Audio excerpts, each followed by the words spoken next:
David's Bridal, where brides and bridesmaids get fabulously dressed. We let our friends pick out what we wear, show off our dance moves, obsess over every little detail, hold your hand through it all, smile bravely when it's time to let go. Make your dreams come true. The things we do for love. Only at David's Bridal.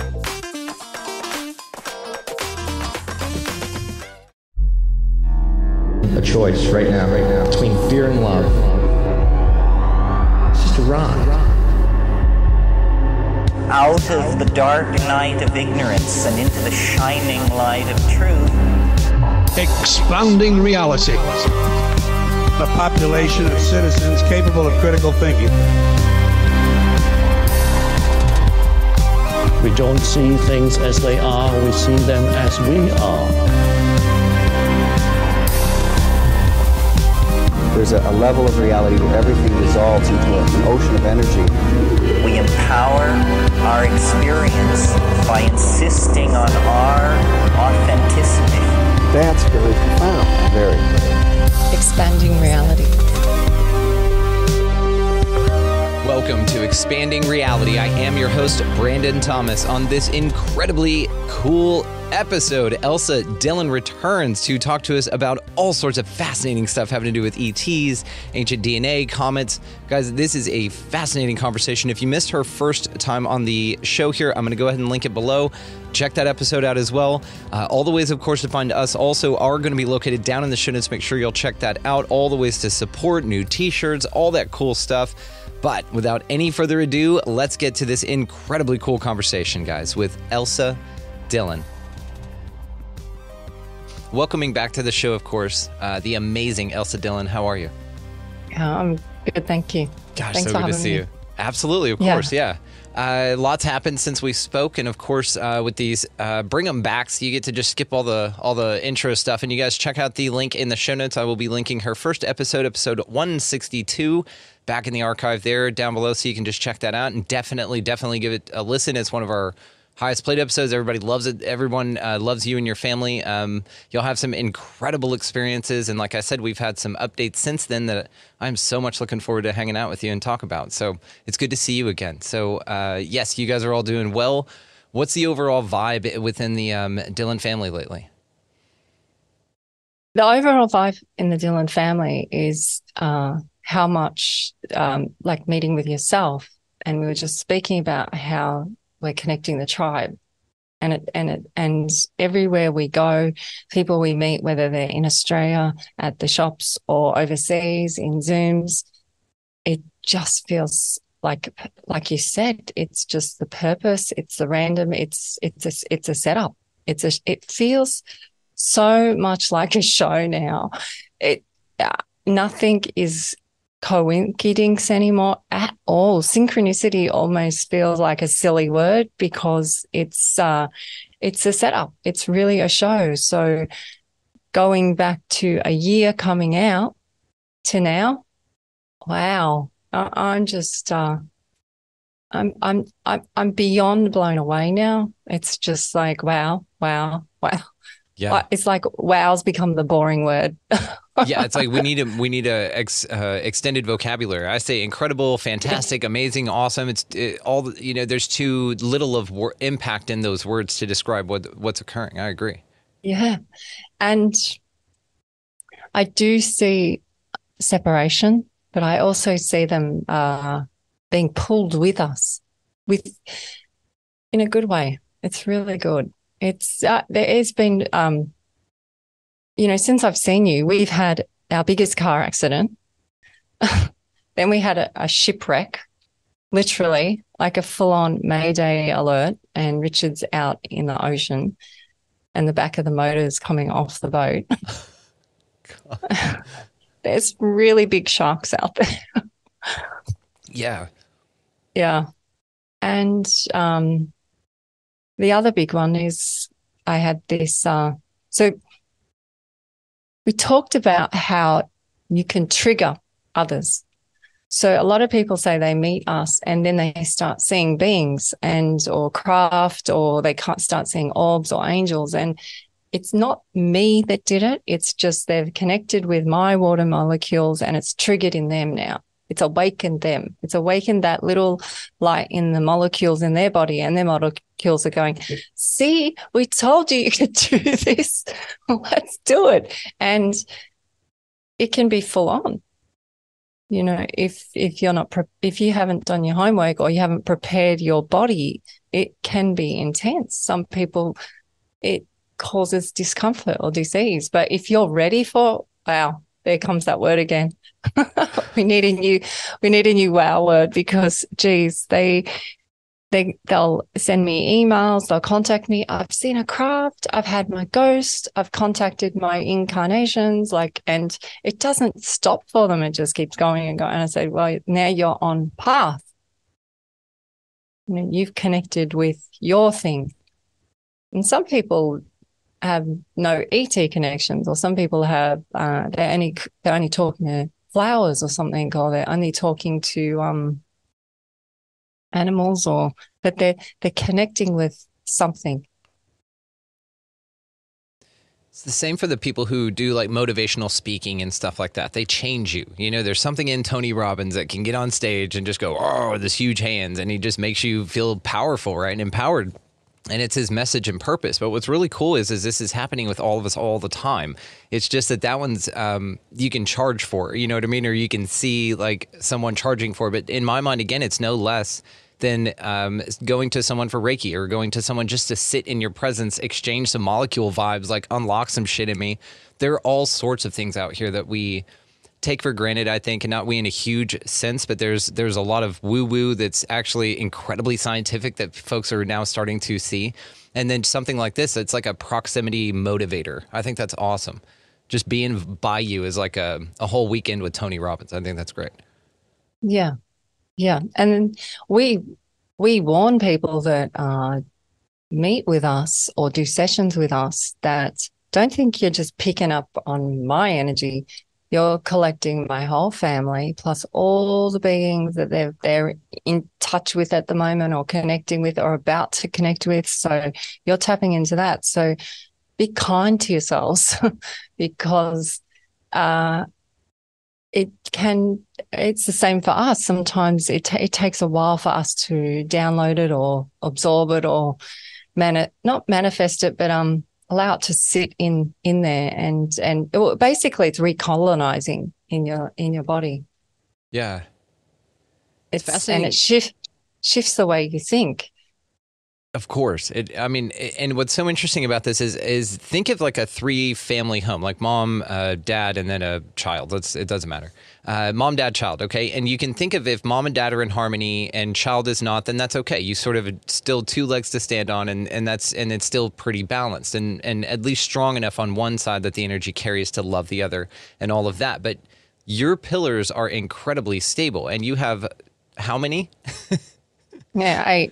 So you have this incredible family, and you're all cohesive and on the same mission together. So you all vibrate at this incredible frequency. And so, of course, it would be embodying all of this. And then, you know, now I'm just curious, with you speaking about lineages, if this is sort of a lineage thing, like if a vibe in a person or their ability to heal has to do with how many people before them, let's say, air quotes, in their lineage were also not only we're all capable, right, but perhaps in tune with and then enhanced and then brought that forth in their DNA, maybe even at a secret level. This is why you see these people coming out and they're like witches, and they had witches in their lineage, but none of their family admitted to it because they'd have been burned and shit, right? They keep it suppressed. So it's sort of this lineage of awesomeness that translates down through the DNA that's absolutely fascinating. And then to think about how ETs are so interested in DNA. What do you think that's about? Do you think that there's anything to that? Yeah, it's a big topic. It's DNA is definitely line ancestral, or has a lineage. And the reason they're interested in DNA, and they always check on DNA, is because of that.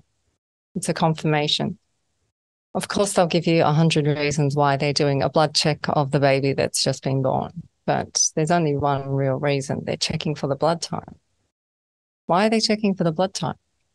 to see what you can support in your system, in your temple. And if you can support a certain DNA, then you could be someone that they've been looking for. And this goes back in the Bible when they were looking for Jesus, where he was going to be born. They wanted to find him. They knew he was coming. And they do this in history. Not last night, the night before, we had the huge wand craft go through our place again. This is twice now in 1 month. And everyone says to us, oh, yes, that's the Starlink, that's Elon's. And I'm like, no, it's not.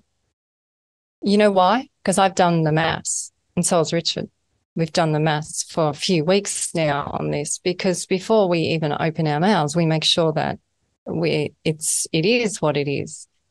And the happened to us with 3 of us, and now it's happened with 8 family members. So twice it's happened.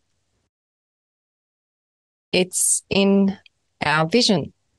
It's lower than an aircraft. It's lower than where aircraft travel. It's way bigger than a satellite. A satellite is a certain length. So just say it's the whole length of my kitchen. And it travels at 500,000 kilometers from Earth. I can only see 2 or 3 kilometers a day and 5 at night. The air traffic travels at 12 kilometers. This thing that we're seeing is way lower. It's clear. We can see the lights. It's in the 2-kilometer range. It has no noise. So in our reality, everything that's mechanical craft or a car or a kitchen appliance makes a noise, right? How can something so big have no noise? So then it brings me to a smear campaign. They knew the wand was coming. They knew this magic wand was coming. So let's bring out Starlink satellite. Starlink satellite, if you see how fast it travels, it travels 9 times around the orbit of Earth or something in 1 hour. It's something crazy. There's no way my little iPhone would be able to capture. Yeah. My iPhone's not NASA. So thank God, that's why it works. Yeah. So, come back to if people want to reality things, come back to the reality of it. And instead of opening your mouth and saying, oh, that's that, actually go, is that? And what is happening before me? Is this really happening before me? Why is it happening before me? Ask the question. So whether it's a satellite or whether it's a sore leg or whether it's an Animal Crossing or whatever happens to you, ask what is happening before me, because it's talking to me. What's happening before me? The show is talking to me for me to realize it. And so getting out in front of this, I want to talk more about this. So what do you think is the deal? So do you think that there are several things like this that occur where they'll put something out knowing something is coming? Let's say, for instance, that they know. Well, this is a big one, and it took me a lot to realize because it sounds egoic. The year that I found out about Neff was the same year that the movie Frozen came out with Elsa. Now, they've changed all the characters' names from Hans Christian Andersen, the original story. They've changed all the names. They don't normally change all the names that dramatically, so why did they change her to Elsa? And I had never really heard of an Elsa much in the press before. There is another Elsa that's in the press a lot as well, which is interesting because she lives in Byron. And they do it so that when you Google search it, it's very clever. And that's what they're doing with the Starlink thing. But it sounds like, how can that be a smear campaign? Smear campaigns are, where they put a dirty story on them. And I said, well, if they're doing one story, they can do the other. They can do any story they want. To make up a story is making up a story. This is childlike behavior. It's so easy to do. It doesn't cost anything. It's easy just to say, okay. So people say they see that through the looking glass, and they can look to a certain point, and it's military and space soldiers and all this. Well, if they can look through, they can see who's coming. So if they knew who was coming, or they knew, meaning even this UFO wand that was coming, well, how are we going to debunk that one? Okay, well, we'll call it a satellite. Now, the other last major craft sighting was the Phoenix lights back in 97, which I was there for in Sedona on a photo shoot. I know. I didn't book it. The fashion editor did. She was obsessed about going there to the location where there's also hieroglyphs in Sedona. Yeah. I didn't book it. She booked it on that time. But with the Sedona Phoenix lights, that went for 3 months. When you think that it only went, when you hear of it in the press or the news, you think it only went for that one night. You do your research on it and dig deep. And this went over through Mexico. 3 months they sighted these Phoenix lights. Lots. It was like 300 people reported in. They're the ones that reported in. So now we have this wand coming through, which has been sighted in US as well. So how do we get rid of that? Well, we bring in a story beforehand, so then it gives everyone, oh, that's that. It makes everyone feel good. There's an awesome quote, widely disseminated misinformation is information until discredited. And that's John Anthony West, the dude who was talking about the Sphinx, and he got together with Robert Schoch. And that idea is absolutely true. And this is why you see, newspapers and the media and everything just pushing information constantly. And it's information. And then even the idea of misinformation being actual information that's discrediting the misinformation to become information. It's a silly game. And as long as I think we walk through that, and so I'm just going to say it again, widely disseminated misinformation is information until discredited. Thank you, John Anthony West, for that. But this is the idea of just blanketing out everything and saying, yep, prove it wrong. We knew it was coming. And then the idea of like this ties into like perhaps they do have intimate contact with people that are, or entities rather, that are saying, hey, this is coming in, so you might want to get ahead of it. Same thing as perhaps some chronovisor technology. Allegedly, this idea that they have a device where they can see any point in any time and potential timelines and all of those things. So then you could say, well, if it's coming in all those timelines and they have to get out ahead of it, and they have to say, okay, well, perhaps we need to come up with a story or a smear campaign or a smoke screen, and stuff like that. This could tie into, do you think that this is what's going on with the chemtrails and stuff? Do you think it's more just hiding things in the sky rather than poisoning us, or a little bit of both? I have so many goose pimples talking to you. You are just like, seriously. Okay. So this is a perfect example of now Brandon and Elsa have come together again, and I feel like you're remote viewing me before I've even spoken. So why, Mum, do they want to poison us? Why are they doing noughts and crosses in the sky? This is our little girls talking to me back in 2011. Mum, why they keep drawing in the sky? I look up. I have no idea what that is. So I go and dig deep. Get all the smear campaign. Dig a little deeper. What is going on? What? And then I see it. 2017 comes, and not only have they been spraying with this one plane, they've brought in new planes. These new planes now have not only one jet on each wing, but like 4. So now it goes from noughts and crosses to blankets really quickly. Yeah. And that's fine. We can deal with that. Then Australia goes through the bushfires, very planned. Dig deeper. There's a huge train line going in. It's a government website. You can look it up. I'm not hiding it. That's where the bushfires were. Really? It's a coinky dink that's where the bushfires were? Okay, well, there you go. I'm not here to give you data, but I'm here to say I lived through those bushfires. I was on alert to leave, as was California went through. Very similar. Then we had the floods. Now I have a gentleman that I listen to in the UK who helped me evacuate people in Australia because he reads the skies. What a great man. His name's Robert Deutsch, and he's a great man. He reads the skies so he can see by chemtrailing what's going to occur as far as natural disasters go, or is it more than just chemtrailing?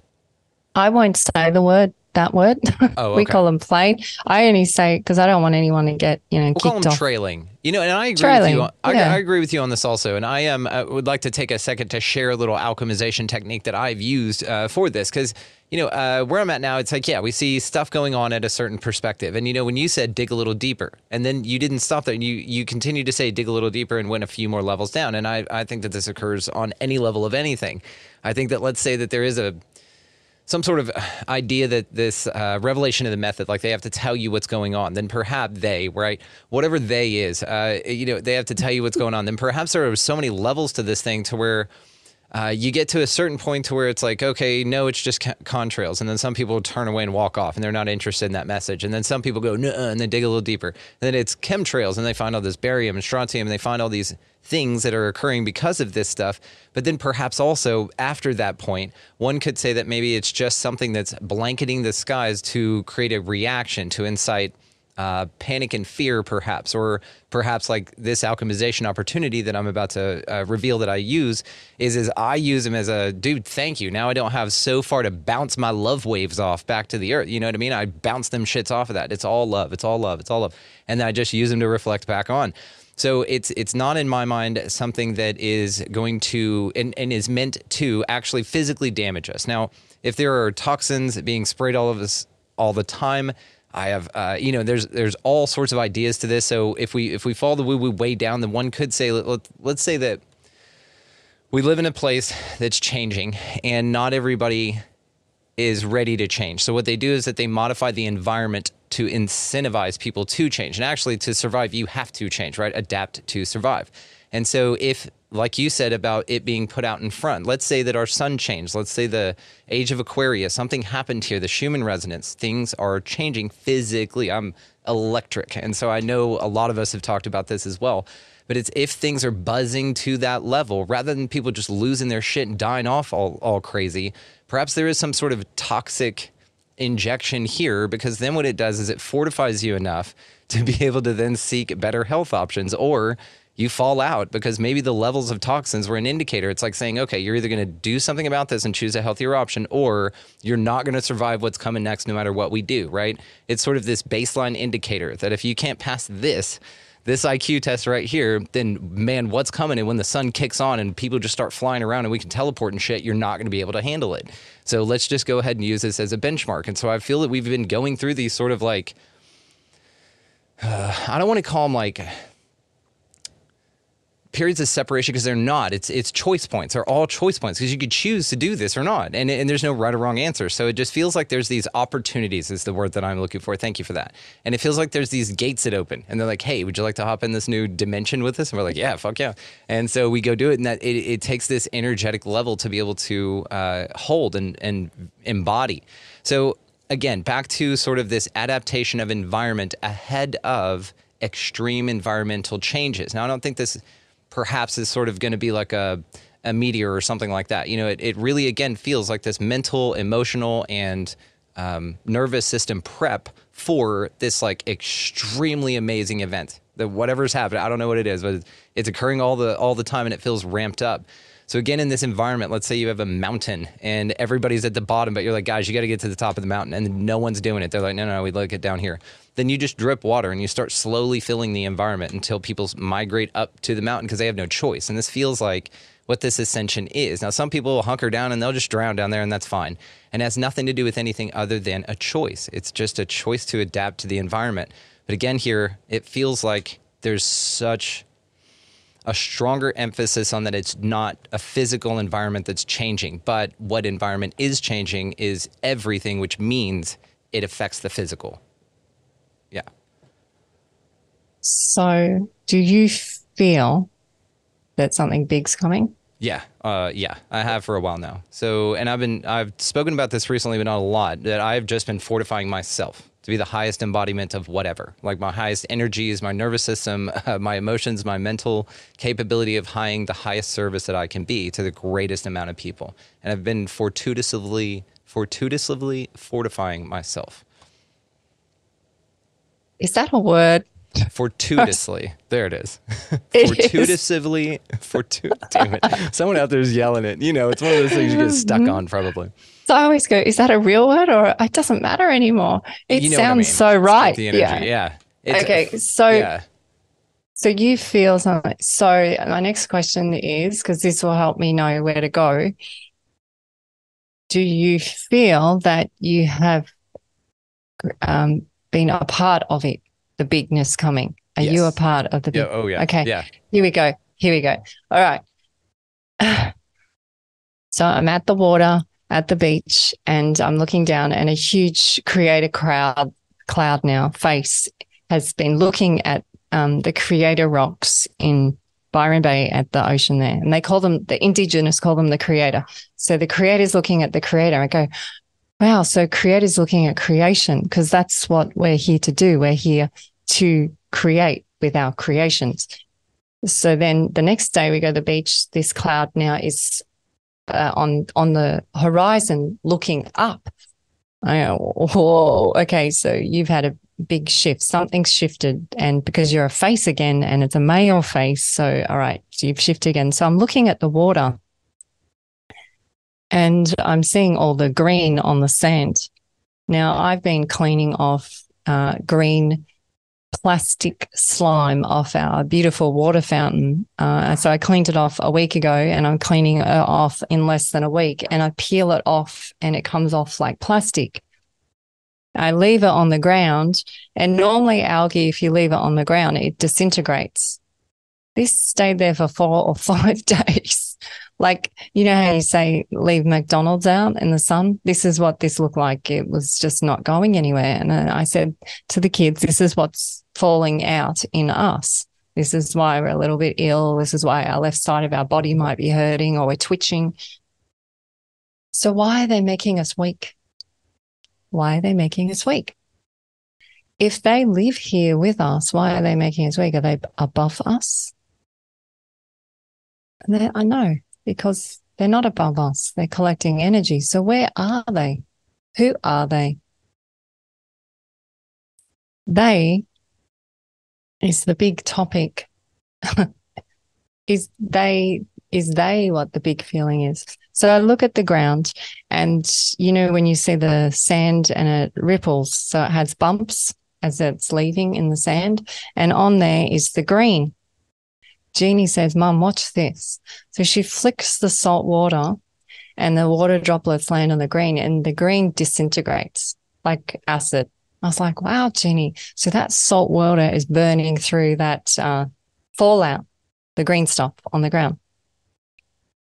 Now, for the green stuff to be in the oceans, it's at extreme stages. And sometimes we have seen where we go to the ocean and there's foam on the water. That's extreme. So you know that there's been a lot. And even the ocean is having to digest it out. And you don't want to be in that foam. That foam will make you ill. We tend not to let the kids surf or anything in that, because they get serious respiratory problems or strange rashes all over their body. And so it's quite intense. This fallout that happens and cleaning the fountain, I'm looking at my pets. I see our chickens walking around, and they got a sore left leg like Jeannie. So I've got a chicken with a left limp, and I got a little girl with a left limp. and I can feel my left knee, and I got 100 other people around the world saying, so it's making us weak. Why, Mum, are they making us weak? What works in you that needs to be weak? So I have an experience last week where I listened. This is what we just talked about before, Brandon. I listened to a lady called Vivian Chalet. I'm not sure if I'm saying her name right, and Jeff Dremer. And they have a show together, and they have a huge profile, and they've interviewed Mary. And so I listened to them because I really love their voices. They have lovely voices. And they had a gentleman on called Robert Potter. And it came up on my screen live first thing in the morning. And I was like, wow, I don't really watch many live shows. So you really want me to watch this? Okay, so I watch it. I listened to Robert Potter, and I listened to the show, and I was actually active in the show where I was in the live chat. Found what Robert's story was amazing. He said that a lot of people that are shifting, a lot of them have missions to do, and they will get taken up in their dreams. And I said to Richard, we've had these reoccurring dreams that I have for 2 or 3 years, where I feel like when I go to sleep, I'm not going to sleep. I'm actually going and performing a mission or a training. And I come back, and Richard always say to me in the morning, how'd you sleep? And I said, I had one of those trainings again. He's like, oh, so you must be pretty tired. Yeah. Yeah. But I that was just my thing with Richard. And then now I've got listening to this Robert gentleman saying it. So Robert says it to me on the live, and I turn the computer off, and I fall into a coma sleep. Now, I don't sleep through the day. I find it very hard to even lie and meditate. I can't meditate like Richard does. I fell asleep right here in the office. I slept for 5 hours straight. Richard came home from shopping, and the little girl said, Mum's asleep, be quiet, be quiet. Well, in our house, when you say be quiet, for some reason, everything gets louder. So the dogs come running through, the chickens are getting chased by hawks. There's a pony loose in the veggie patch. Everyone's screaming. All the pots seem to drop. I did not wake. They had to come and check that I was breathing. I woke up, and I had an incision all the way through my neck here on the left side. I didn't know I had a cut neck. The kids said to me, whoa, what is that on your neck? And I said, what's what on my neck? I couldn't feel anything. And they said, you need to come and have a look at this. And it was an incision all the way from my left to the middle of my throat. And Richard goes, wow, someone's really wanting to get your attention. And there was no blood. There was no raised skin. There was no bruising, and there's no pain. But so now I have this mark on my neck, and we call it cutthroat. So I look into the metaphysics of it, and, meditate with it. And I went on a couple of Zooms and did not get good reactions at all. A lot of people freaked out and thought that it was of not great things. Yeah, it's dangerous. Yeah. This is what we've been talking about. We knew this was going to happen to you. Well, because then you're talking about physical manifestations of what one would consider an injury to the body. So now you're thinking possession. You're thinking of this stigmata, type of an event to where, there's physical like injuries. You look up cutthroat, and the first few layers of cutthroat is not great either. But then cutthroat, you look through, and cutthroat is someone that is a daredevil and someone that has strategies and plotting. I went, I actually, I've had to be a daredevil lately, and I've had to have strategy. And they're asking me to have strategy with this information. They didn't want me to come through straight away, but they wanted me to come through with someone that would be able to support it, and it's you. So you're the first.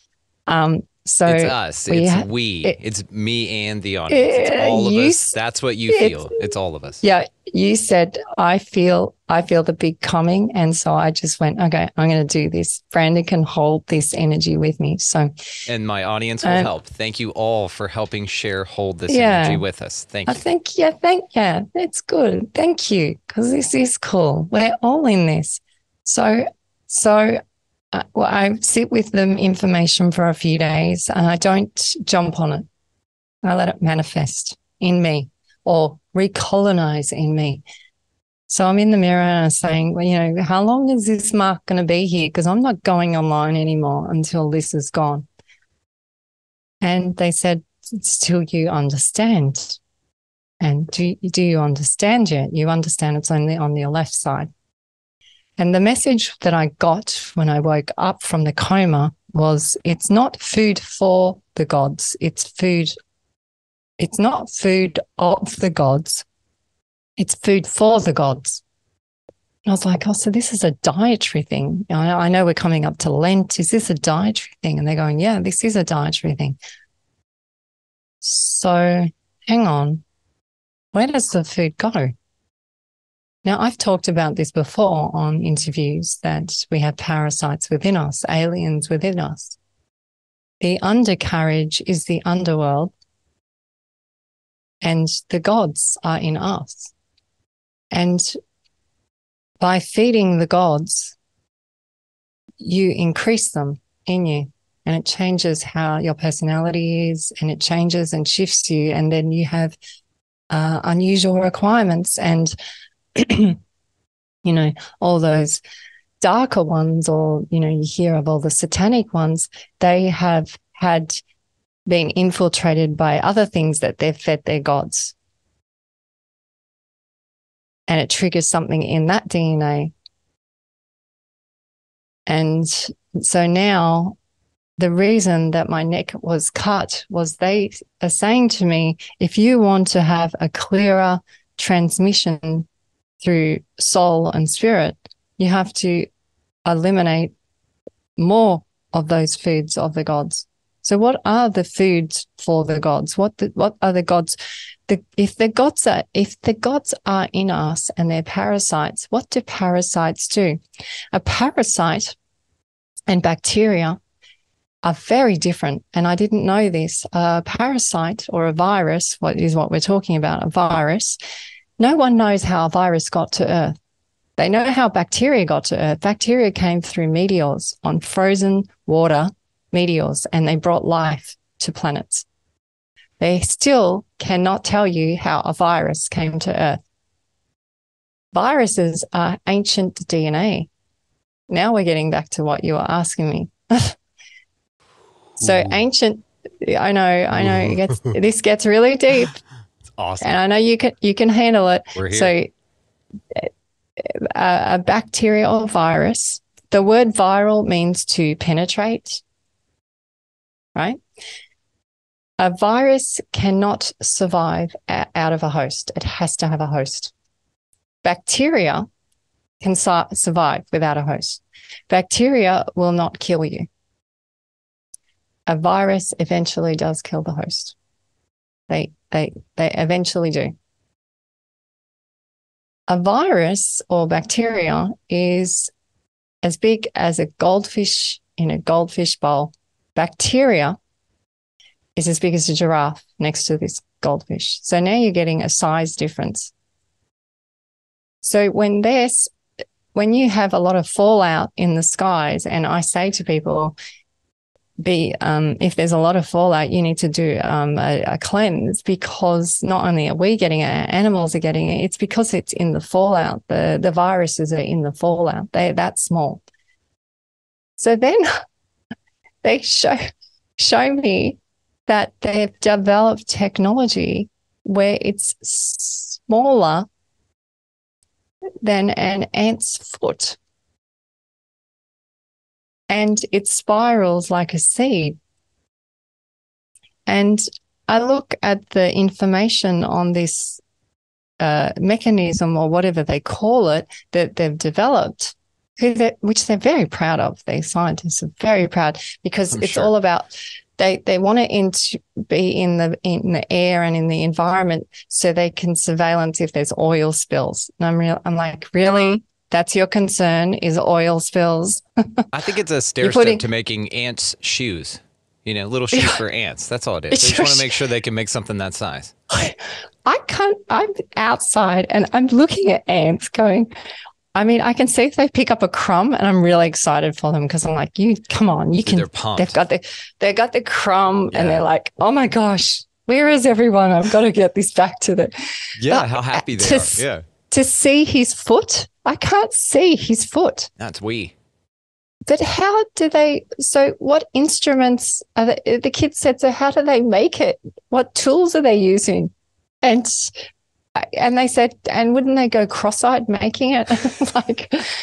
And so then I go, well, observation, by the way. How are they going to make it that small?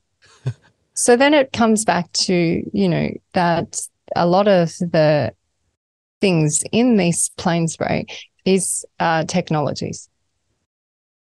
It is.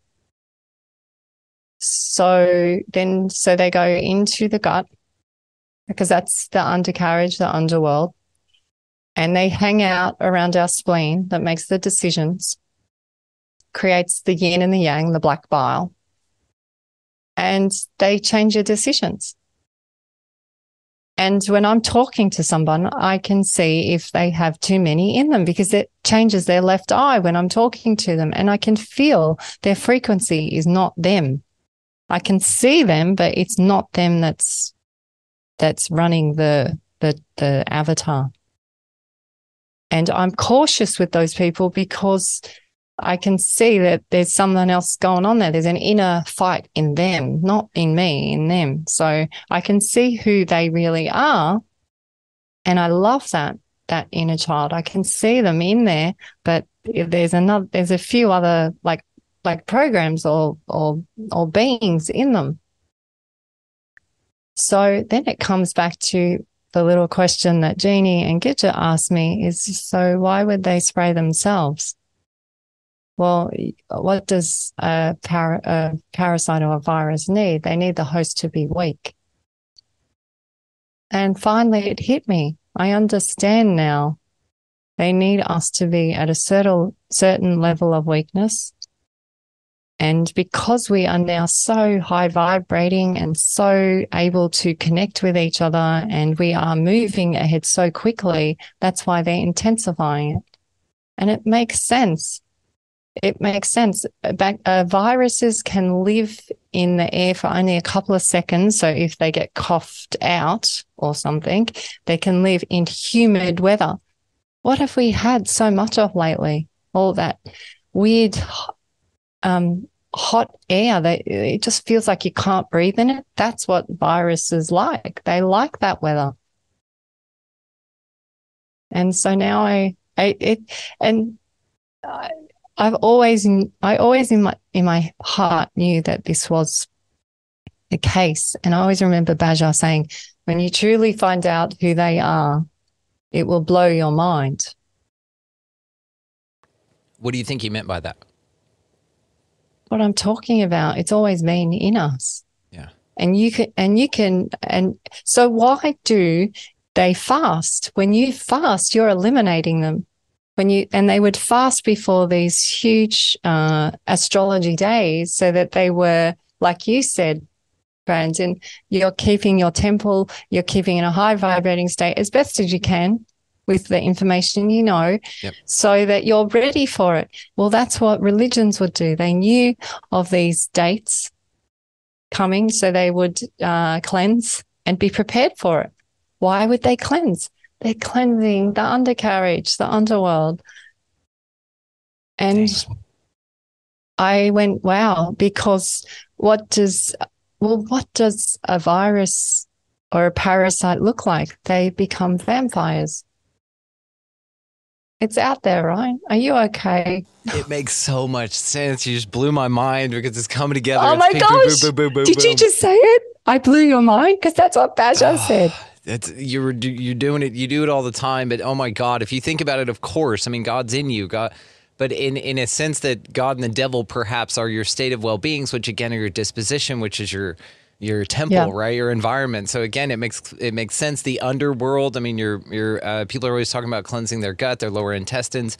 That health is so important, as well as what you imbibe in. So again, now to the apple and what you eat. Your stomach has its own soul, its own gut, its own brain.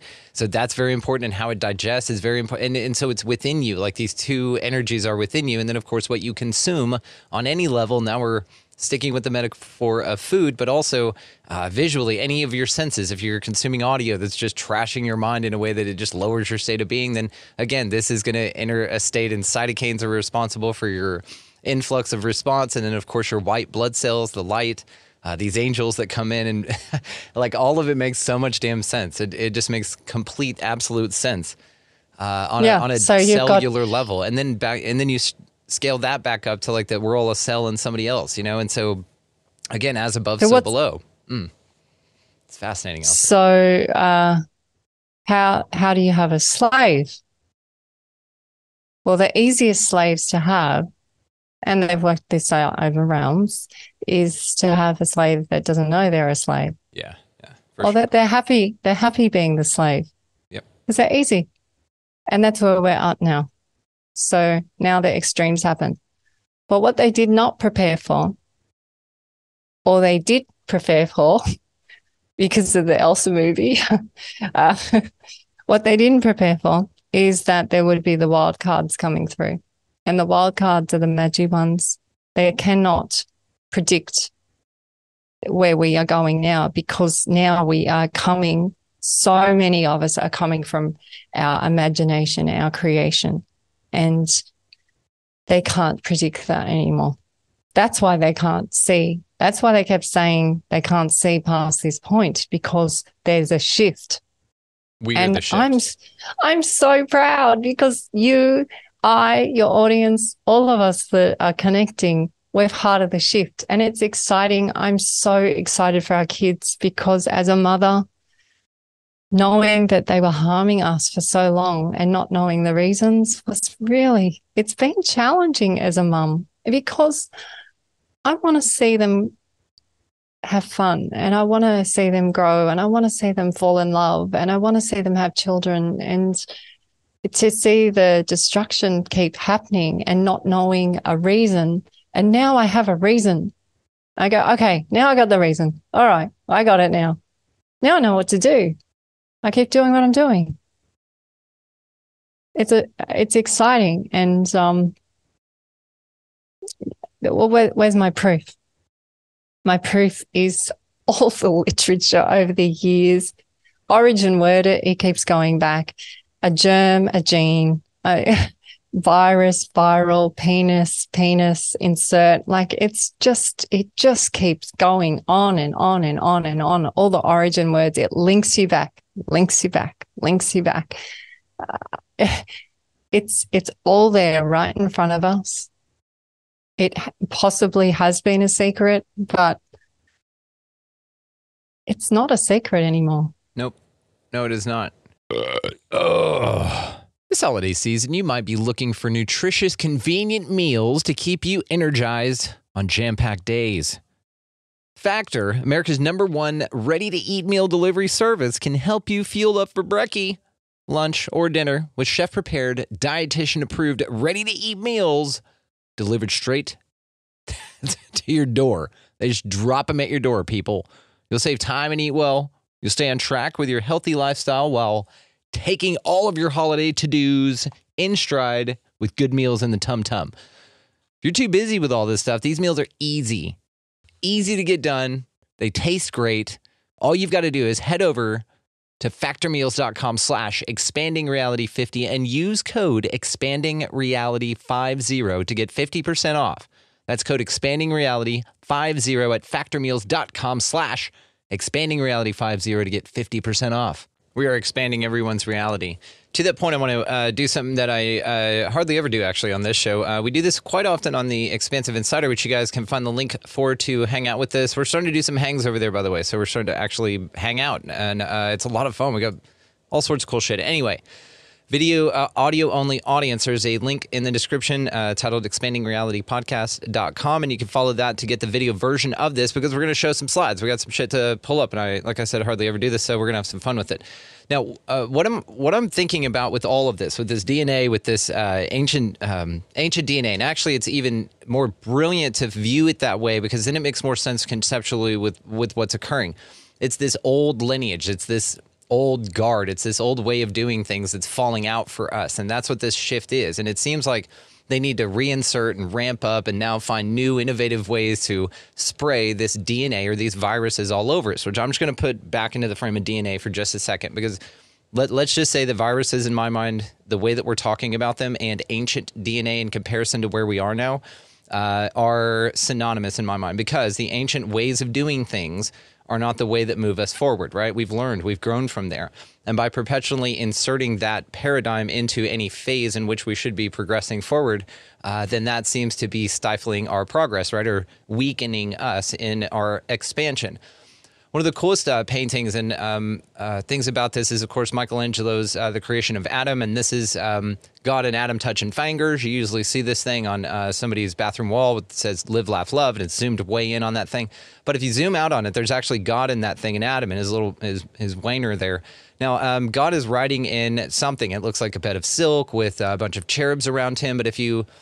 And a lot of people have talked about this. If you look at this, some argue is a cross-section of a brain. And so it's your mind. So again, God is within you. It's within all of us. Now, to some also that you said about the left side of things hurting you, I found this very interesting. The left and right brain are something that's brought up quite often whenever we're talking about analytics versus creativity. And this seems to be this like diametrically opposed, these two options here, and especially when we're bringing it into the paradigm of duality, which is observed everywhere, right? So if we look at this from a left-right brain perspective, then one could say that whenever left is, in your instance, getting cut or purging, or your daughter broke her left leg, and all these people having things happen on their left side of their body, this, in my mind, is pointing to this exact thing here, to where perhaps what's occurring here is whenever physical injuries occur, or these vibrations, these sensations, I'm used to hearing them lately referred to in the spaces as purging, that you're getting rid of or releasing those things, or in excess of those things. Let's put it that way. Because again, you don't want to kill this off. It's about balance and harmony. It's just been shifted the other way or a particular direction, unbalanced for a little bit here. But again, you have to, I see this at a level where I'm at now, thank God. It's where you got to know what you're not to know what you are, and we collectively go through these ebbs and flows together in this shift. It feels like now that this is what is being purged, these excess energies in the left side of us. So this left brain mentality, which it feels like has been the dominant, let's say, force on this place for a while, or option of experience, we'll say that. So analysis, logic, idea, facts, math, and training are being rapidly reintroduced and integrated more with creativity, intuition, arts, creation, feeling, and imagination. Now, something also I wanted to say to this, which is going to bring up someone that I've found absolutely remarkable. And I'm going to do a shout out for somebody who has been a bit of a pen pal for me at expandingrealitypodcast.com. And that is Asher Missick. And I just wanted to thank you, Asher, for writing in. He has exchanged several messages with me. And one thing, again, back to this left brain, right brain paradigm, and sort of anthropomorphizing this out to this larger experience that we seem to be collectively having here. Asher wrote, this is fascinating. I love this, by the way. Thank you, Asher.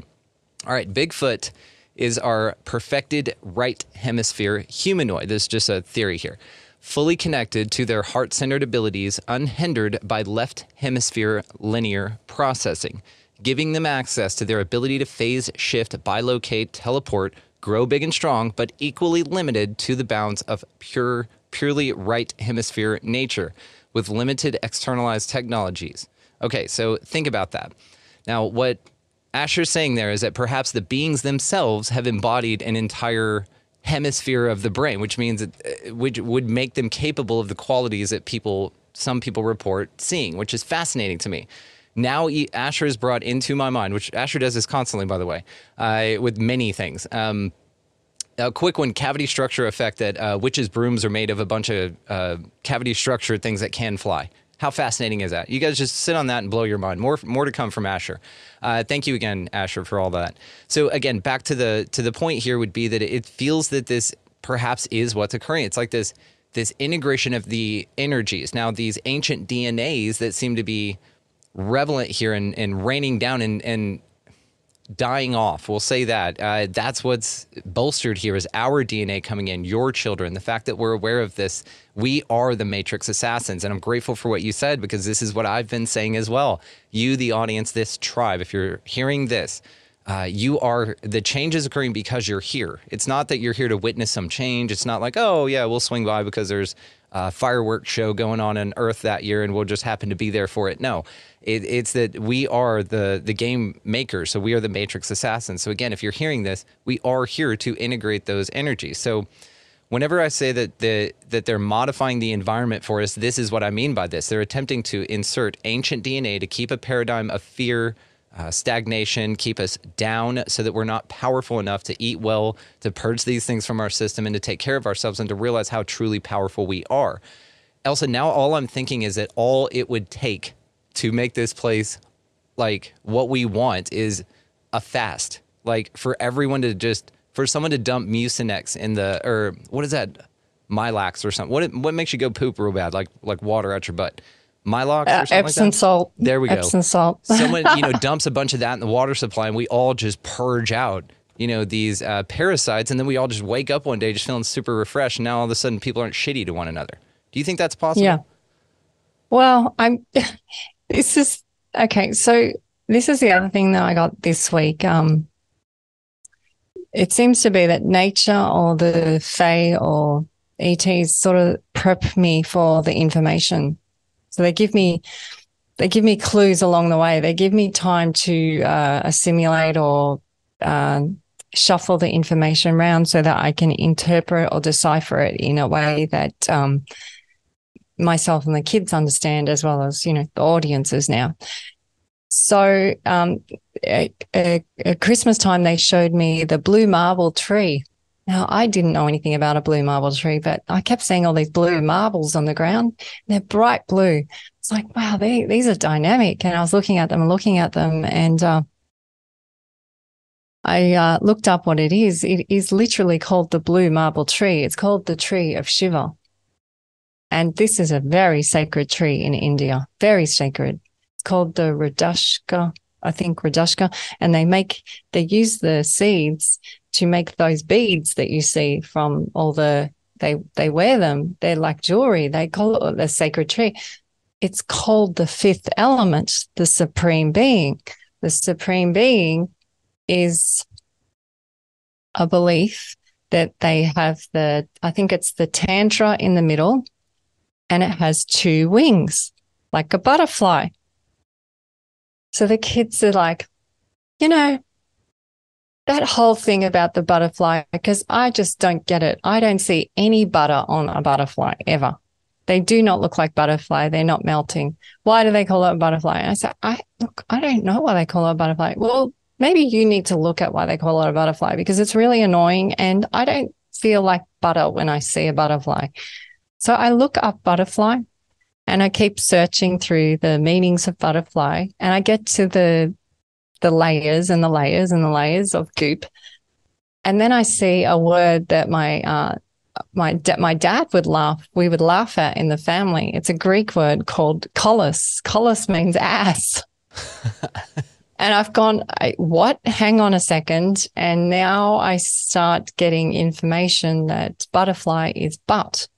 And the reason that they call it a butterfly, and you can Google this, there'll be some horrific stuff that comes up when you type it, by the way, pretty gross. But butterfly is literally because the butterfly looks like a butt bent over, which is a love heart. And I've gone, whoa. So because we've been having metamorphosis come up a lot as well. So this whole thing of metamorphosis is the tantra. You have the masculine wing and you have the left wing, like the picture that you just brought up of the left side of the brain and the right side of the brain. So to become the supreme being, if you follow even the Bible's 10 Commandments, which they've asked me to decipher that as well. God is within us, and there is no God above the other God. So that means it's all happening in our stomach. There's no God above the other God. They're all in there. Then you research mythology, and that God was hanging out with that uncle, but then they had that kid, and there's like lots of incest and stuff. But if you look at how viruses work, that's how they work. I go, of course, that's how they work. Blowing my mind about how the symbiosis. Yes. I'm having a bash on open with Brandon. It's fascinating. It's so interesting. Because it, again, just seems that we're a good cleanse away from just like flying cars and people not being ugly to one another. Well, there's another one that Richard loves this saying because it's so funny to him. I mean, pooping and farting is so funny to our whole family. Absolutely. Yeah. And I mean, it's the mark of intelligence, by the way. Yeah. Clear the mind, clear your ass or something, and your mind will follow. Yes, absolutely. Was that it's something TLC? like that? Yeah. I don't know, but it's free some your mind and the rest will follow is the TLC song. I want to say. Yeah, but if you, this Sandra, he wears a big turban on his head, and he's Indian, and he has a great voice. I can send you the link. He says it, and it's why did religion fast? Why do monks fast? There's a reason. The more you say it in conjunction to this, now I'm sitting here thinking all of it's in vogue, by the way, everybody. Everybody's yelling at me that it's in vogue and not TLC. There you go. Yes, and it is one of those things that the more you look at this, the yogis purge. They're very thin. They're very healthy. They take walks in nature. They're very mindful about their thoughts and their surroundings and who they like. It's a full immersive environment thing, and so that's what's interesting too about this idea of diets and all this stuff is how much of it's actually beneficial for you. We look at, options of experience for things that they say are healing you in this. And a good friend of mine, Andre Mitty, shout out, Ascension of the Chessman. I was listening to this episode the other day with Kiera Colley, and something he said in there made so much damn sense. It's like at AA, people sit there, and AA is an interesting one too. Now, if AA has helped you and you've come through that, and that's what was the ability for you to change, then hell yeah, dude, whatever it takes, right? One interesting observation that Andre made on that, though, was that, you're there to quit addictions. And he said then they take 5-minute breaks where everyone's out there smoking cigarettes and drinking coffee, which which one could alter your chemistry and your balance and therefore are addictive, right? And so it's these type of things and then the same thing, back to AA real quick, because it reinforces the point very well here, is because then they constantly tell you that you're an addict, right? They constantly encourage you to reinforce that statement in yourself and to say that to yourself all the time. And now what's even more interesting is down the Emoto studies of the water into what you're talking about and the intention. And,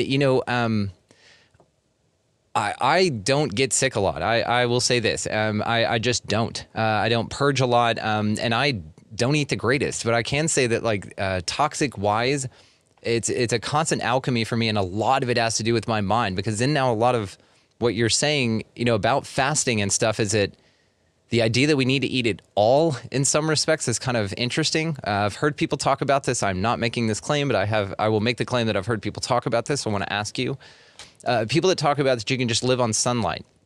I heard an interview with a guy the other day saying that he went for 1 month of dry fasting, which means no food, no water. And he said what's interesting about that is that your cells, when they break down, they release hydrogen, right? So that's water. So your body produces water for you to survive. So they break down and create hydrogen and oxygen, right? So it's this interesting thing that the main things that we need here break down in your body and are created in your body when you're not dependent on them from the external system. Now, this is, again, just fascinating to me, Elsa, what you're talking about with this, because then now anthropomorphizing this up to an entity. And then to something you said was that humid environments, there's another, what can be called an entity that enjoys that environment as well, and that's mushrooms. That's, fungi. So, one could say then also that perhaps this is just a fungal infection, and maybe that's what's conducive with it. Another thing that's interesting to point out here, because you're making a lot of connections with me, is that people say ghosts and apparitions are only actually present in humid environments. All of this is just tying together so fascinatingly. Okay. So I'm picking up on all the codes that you just said. So the first one you said is diet. So what does the word diet mean? Let's break it down. Let's go through a rabbit hole with me. Die-E-T. That's your first one. Oh my God. Okay, so there you go. There you go. There's your fun moment. So what does die mean? Die means two. Two As ETs. Whoa, that means cohabitation. That's parasite, host. Yep. So now we're coming back to the butterfly, the two sides of the brain that you just talked about, which is important. You have duality, male, female. You have the yin and the yang, the balance of the black bile. Inside the humans. So then you have comet, come-E-T. Oh my God. You know, and so come-E-T, that's how civilizations are started on planets, because they're frozen snowballs full of bacteria, plasma, and water, frozen water. And they come through the sky and they land and they create planets. Come ET. We just had a huge one pass by us, which has reacted all of us big time, which a lot of us are still, uploading or downloading all the info that came past us, because that water has never been seen by our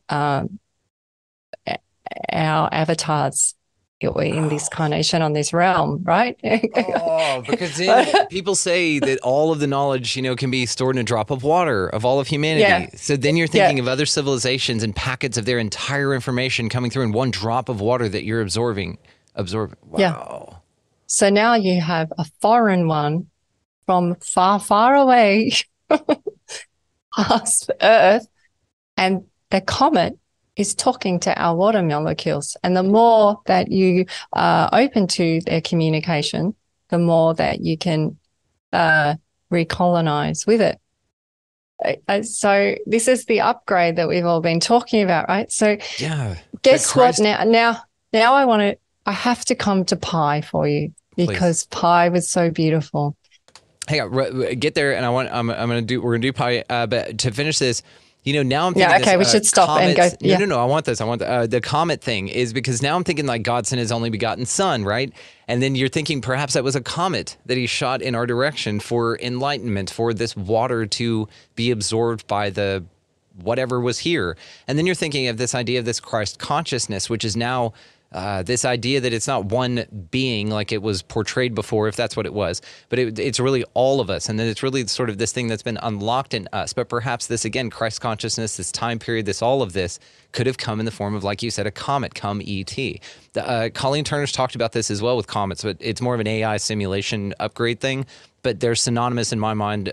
Mechanisms don't matter. Fascinating. Okay, blow our minds with pi. Christ consciousness. So August last year, we had the shift to 202. August 22 was the shift it was huge. So what they showed me was the cross. So why is the cross like this? Why is the cross up here? Yeah. It's the reason is they've told everyone that this is your heart up here. Now, you go back to Shakespeare, and your heart is not your heart. Your heart is your spleen. That was the spleen. They would say your good spleen. That's where the word splendid came from. What? Yeah, so the shift is the alignment. The cross has fallen back to our belly button. When you put the Venetian man out, when you draw the circle, it cuts through his belly button. You look up what umbilical button means. It means center. It's where you take your first breath from, in the water that you're breathing in the womb. It's where they start the matrix from. And I want you to go back to that quite disturbing scene with Neo, where he wakes up with all those pods around him. And if you trick the mothers, then it's easy after that, because the child wants to please the mother. So you raise civilizations of tricked ones.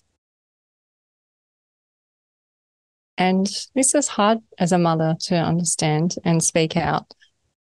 I'm speaking out today because I've had to face my fears as well. I've had to face them literally. And I'm not afraid of them anymore. I'm just not. I see what's going on. I understand the process. And I'm happy to work my way through it and experience it with others, because that's what we're here all to do, is experience it here. The Matrix was a big one, the Matrix, because what do they control? They control free death and free birth. So if we control how they come in through the porthole and how they leave, they won't know things. And when you are in those death portholes and birth porthole stage, boy, do you get intel.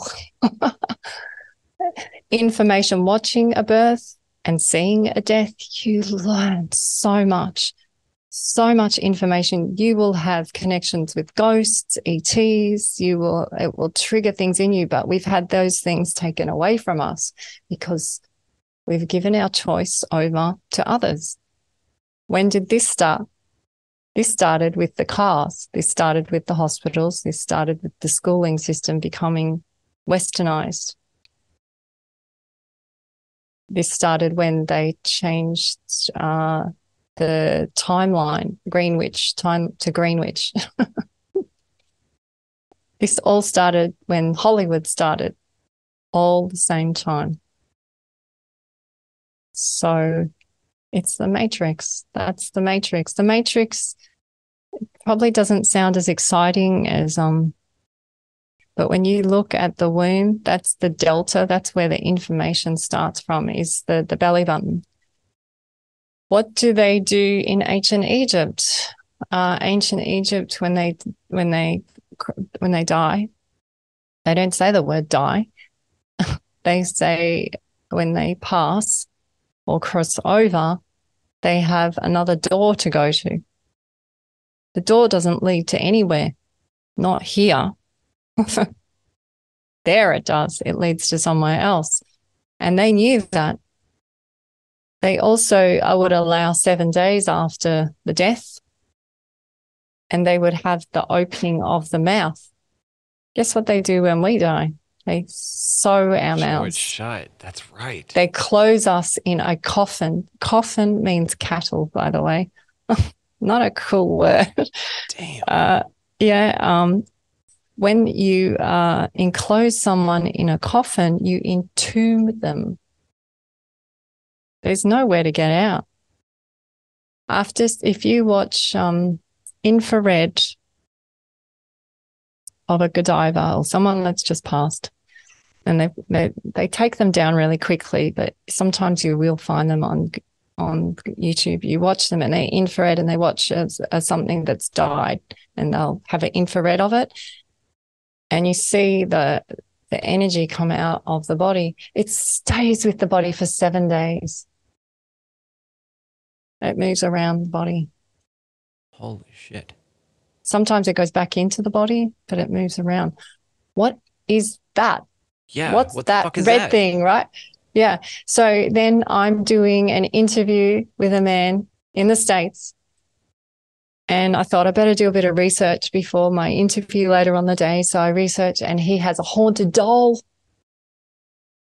and he infrareds the haunted doll, same thing as the Godiva. It's like moving around the doll. Yeah. But when they turn the air conditioning off, this doll stays hot. And so then I go in and do my doll research, Energy is held in things. Energy is held in things. So when our dog died on the 7th day, she's under the ground, right? So she's not in a coffin. She's just in her avatar that's melting. On the 7th day, the ground cracks open. And I was like, this is what the Egyptians are talking about. They open the mouth ceremony because it's like the last breath or the last will or the last thing comes out of that they've left on the seventh day. That is crazy. But it cracked the ground open. I was like, oh my gosh. Now, if you don't see death, you don't see all these things. So you can't learn. You can't learn these things because they've taken our free death and free birth away from us. So again, Matrix, right? But there's no bad guy in this. There is no bad guy in this. It's just whether you want to, and I might have a few terms wrong or not have the exact information, but you can feel my voice, what I'm saying. Yeah, that's enough. And yeah, and I feel this is a huge moment there with you, Brandon. So thank you. I really feel special what you're doing with your audience, and it literally is the word honor. It is. There's just you can't. It's like the proud mum. It is. It's being able to share this and in an open place, in a safe place, and know that the people that are meant to hear it will hear it, and the ones that it irritates and goes, oh, well, they're okay. They just got to do some other stuff. Yeah.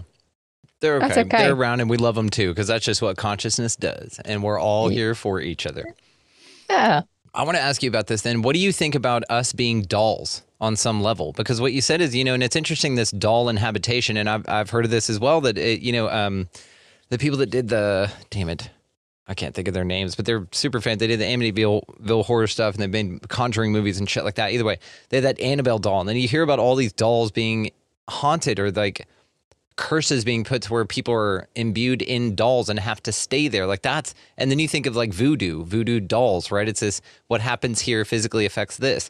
And it's like a vessel or a container. So do you think that that's a scalable example, like something as above, so below, like that we're just basically dolls with inhabited souls that are bound to this body, and then they kind of, in a more organic way, to where the doll doesn't last forever, but it's transferable. You know what I mean? Like inheriting a tortoise from your great grandpa or something. Doll. So I'm scared of mirrors and dolls, and I had dealt with the whole mirror thing, and I spoke about it in all these videos. And then I meet this Sean Hazelton, and I've gone, oh great, now I've got to face my fear on doll. And so I'm channeling his doll. How the hell does that happen? So I can connect through his voice, through his frequency, to the shop where this doll is, and the doll is communicating to me. She gave me huge information about death and where we are right now and the pie. Did she give you information on her? Like, was she a dead human that got trapped in a doll, or was she like a doll spirit? She is she's encased in a tomb, and it was very frustrating for her because her energy is bouncing in this dome that she's in. And trapped. So I felt really sorry for her. And then so did Sean, which was beautiful, because I said, so now, Sean, you and I are in an interview and we're both feeling sorry for a doll. And so I went and did other work, and then I let it sit, which is what I love. Eckhart Tolle says, if something comes through and you're unsure about it, just let it sit for a while and it won't leave you alone. If it's meant to be with you, it will not leave you alone. It will just keep coming. Like, he wanted to shift to California, but he didn't have the money. And he just let it sit with him, and he sat with it for a few months, but it just would not leave him alone. And then he shifted. So I love that story, right? So I use that as a tool for when I'm doing things. Anyway, I'm sitting outside, and Jerry, the Pleiadian, she's the storyteller one in our family. She's like an angel. Her hair is white and down to her backside. She comes out and says, well, we have this doll, And you said we have a no doll policy in the house. But this is like 2 days after I've seen Sean, and it's a Japanese one. It was gifted to us by a beautiful friend. And I said, oh, well, let me just do some research on that doll first. Oh, my gosh. Boy, did that one take me down the rabbit hole. It's connected with infanticide. Oh, shit. Yeah. It's called the Kokeshi doll.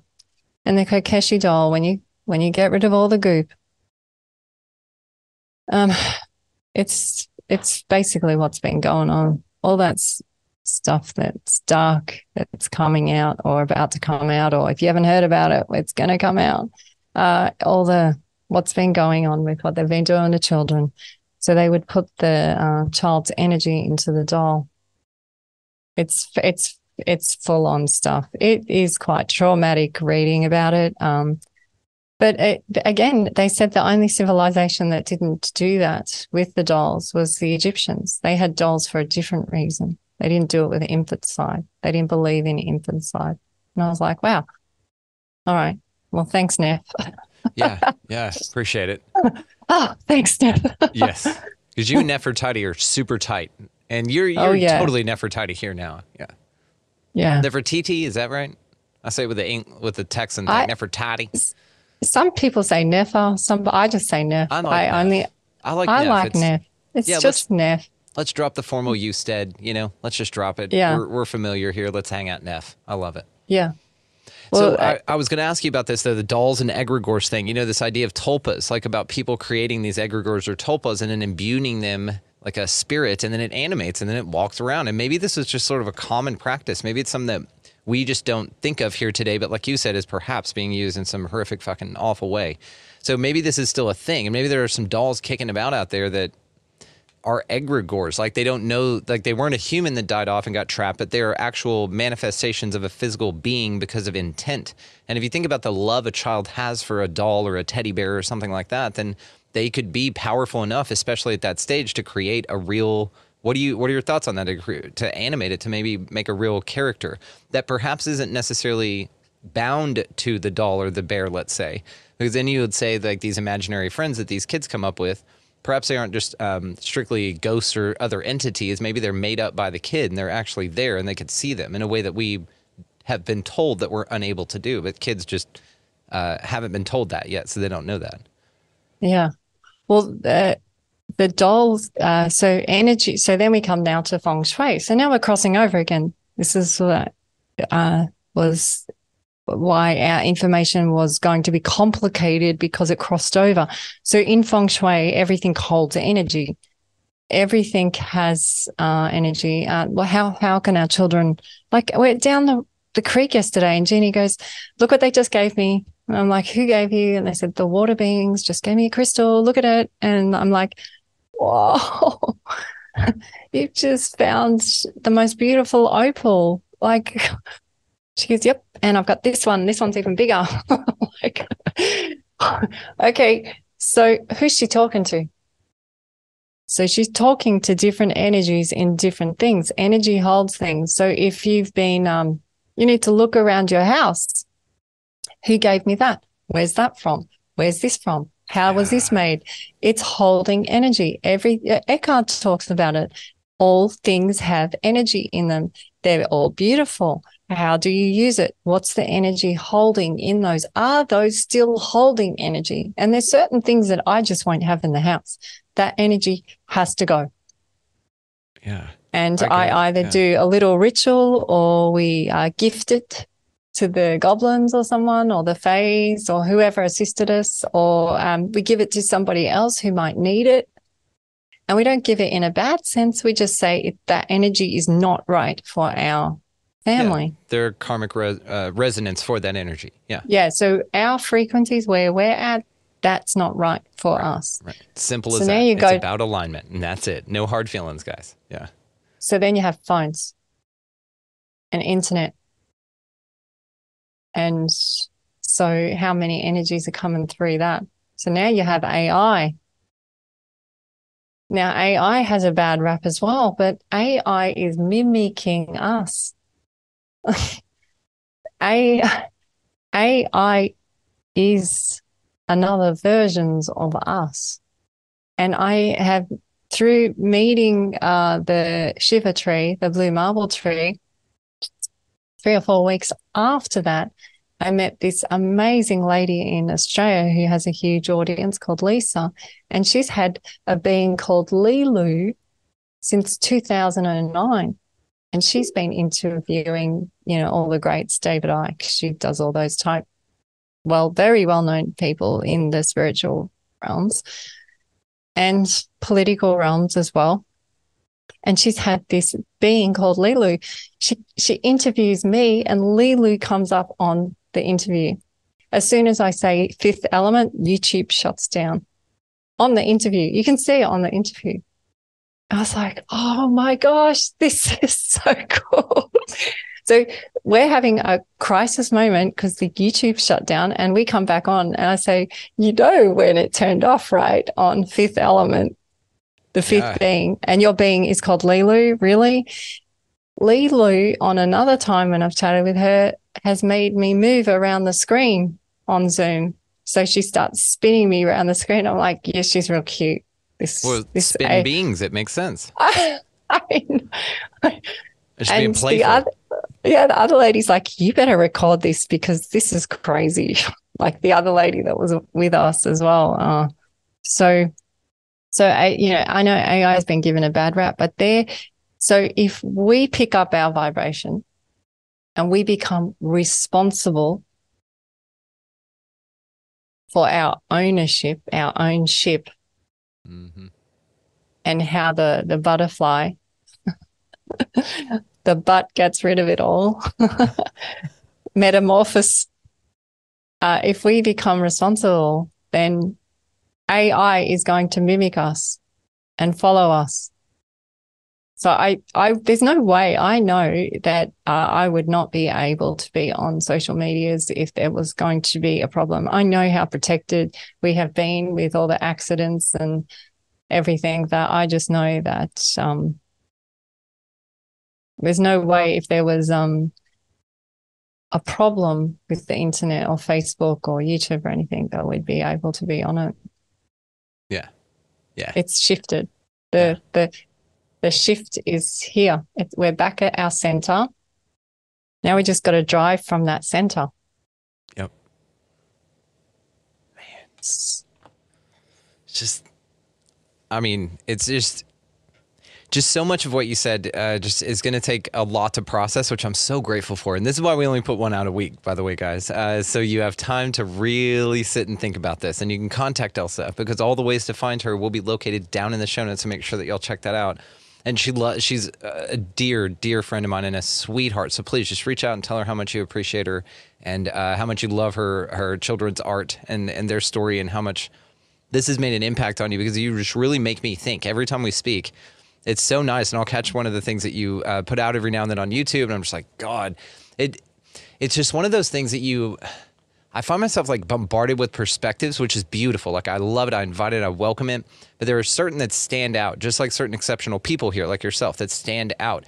And usually it is wrapped in the package of just this incredible information that makes you think. And that's what my favorite thing about you is. I mean, you're a warm, wonderful person anyway, but really you challenge me intellectually. And I really appreciate that. Because now, like you said, I'm sitting here now connecting all the dots, and I'm back to thinking about the cellular body thing, and that, like you said, that the way that they reproduce, of course, it would be viewed as incest because they come from one another. And it's interesting, just the whole damn thing, Elsa. So again, I'm stammering a little here because I'm integrating. And so I feel that this is where the audience is as well. And so I also feel that this is where we're going to cut it for today. But Jesus, I mean, you'll be back, of course. Like we just have so many more things to talk about, and very soon, actually. So I'm going to hang on here before we hang up. But again, just one, please, yeah. Just because pi was such a connection for you and I, please look at the pH of pi. 7 is water, and 7 is the balance. And 7 has been huge for us since we've shifted to this new location. And we need to come back to 7. Find your 7 in your pH. pH, pi, is, so you have P and then H. P is power and potency, and H is hydrogen ions, and that's what we are. So we're hydrogen ions, ions. Hydrogen's just another form of water, like the comet. And then you have power and potency. And if you get those two right, you're there.